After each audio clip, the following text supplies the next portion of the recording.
Tonight, we're turning our attention to some struggles in a particular part of our community in Southwest Florida. We're talking about folks who are deaf. With all these mask requirements becoming more prevalent, the lack of communication from that poses a major issue.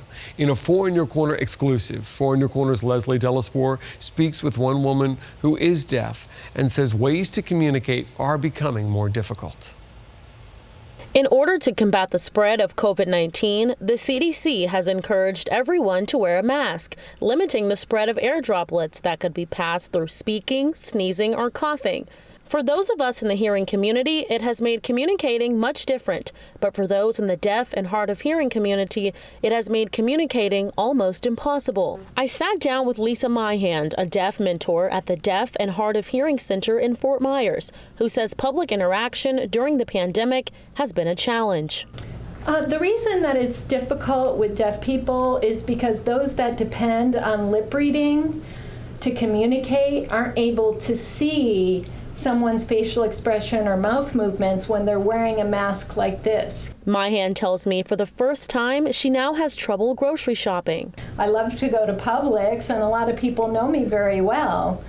And now when you go up, you can't really see that facial expression. Sometimes people have been forced to pull their mask down in order to let me see their smile or to make some common interaction. Right now, there is a huge disconnect for the deaf community, and many are now forced to use other alternatives to communicate that still pose difficulty. We might have to depend on reading, writing back and forth. But that can be difficult. Some deaf people aren't very skilled at reading English because it's not their first language. Their first language is American Sign Language. As many businesses in local areas continue to enforce mask mandates, Myhand encourages those not a part of the deaf community to be flexible, starting with having a pen and paper handy and more.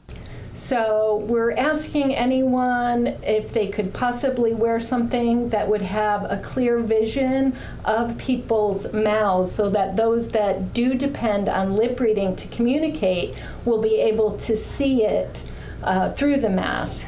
In Fort Myers, Leslie Delaspore, Fox 4, in your corner.